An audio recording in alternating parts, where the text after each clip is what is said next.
हमारा आज का क्वेश्चन है 20 सेंटीमीटर त्रिज्या वाले एक वृत्त की कोई जीवा केंद्र पर 60 डिग्री का कोण अंतरित करती है। संगत लघु और दीर्घ वृत्तखंडों के क्षेत्रफल ज्ञात करो। यानी कि एक सर्किल है जिसकी त्रिज्या है 20 सेंटीमीटर और इसकी जो जीवा है वो केंद्र के साथ कितने डिग्री का कोण बना रही है? 60 डिग्री का कोण बना रही है। त्रिज्या है 20 सेंटीमीटर। तो ये क्या बन गया? वृत्तखंड। हमें लघु वृत्तखंड और ये जो बड़ा वाला वृत्तखंड है इन दोनों का क्षेत्रफल बताना है। लघु वृत्तखंड के क्षेत्रफल क्या है?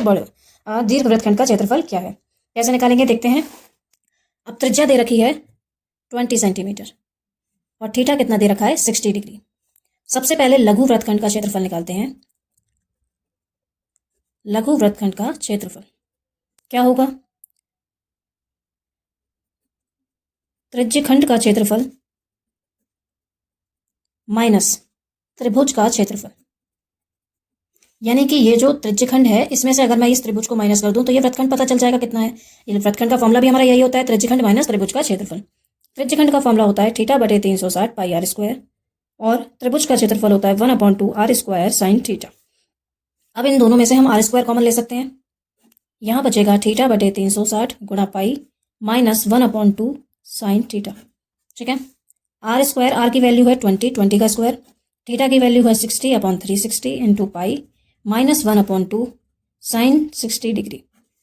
अब इसको कैसे करेंगे? 20 का स्क्वायर हो गया 400, 0 से 0 कैंसिल हुआ, 6 1 6 6 6 36, 1/6 पाई की वैल्यू आप लगा दीजिए 22/7 क्योंकि क्वेश्चन में कहीं मेंशन नहीं है कि पाई की वैल्यू आपको 3.14 लगानी है।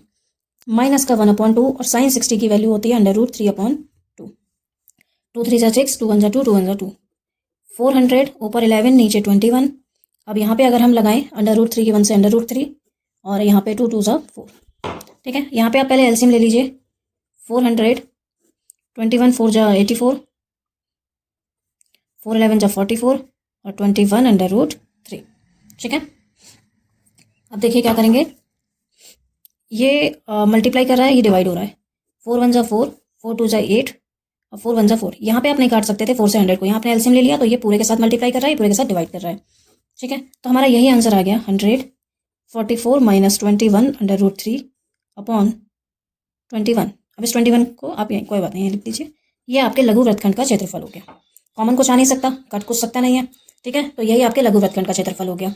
अब आपको दीर्घ वृत्तखंड का क्षेत्रफल निकालना है। वो कैसे निकालेंगे? दीर्घ वृत्तखंड का पूरे सर्किल के क्षेत्रफल में से, पूरे वृत्त में से अगर मैं ये लघु वृत्तखंड का क्षेत्रफल माइनस कर दूं, इसे हटा ही दूं, तो ये मेरे पास दीर्घ वृत्तखंड ही बचेगा।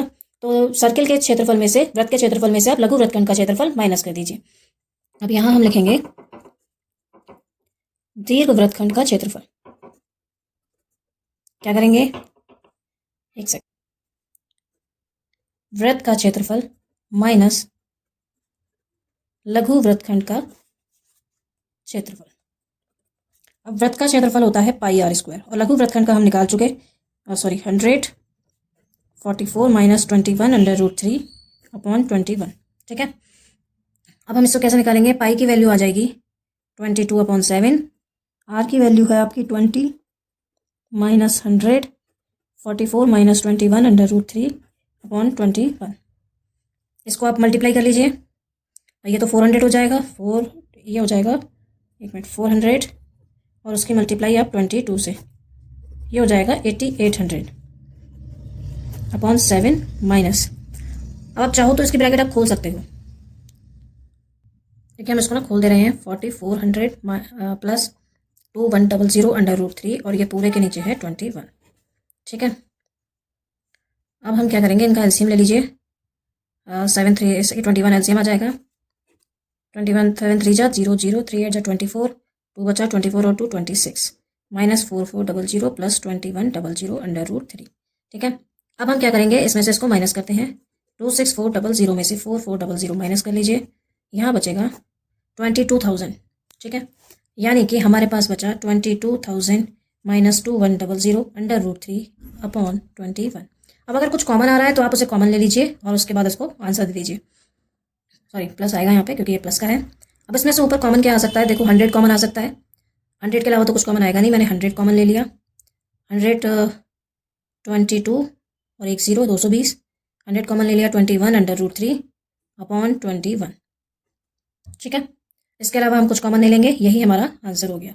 तो दीर्घ वृत्तखंड का क्षेत्रफल हो गया ये और लघु वृत्तखंड का क्षेत्रफल हो गया ये। क्वेश्चन इंपॉर्टेंट है, बुक में भी है आपके, तो आप ये क्वेश्चन जरूर प्रैक्टिस करके जाएं। आई होप ये क्वेश्चन आपको समझ में आ गया होगा।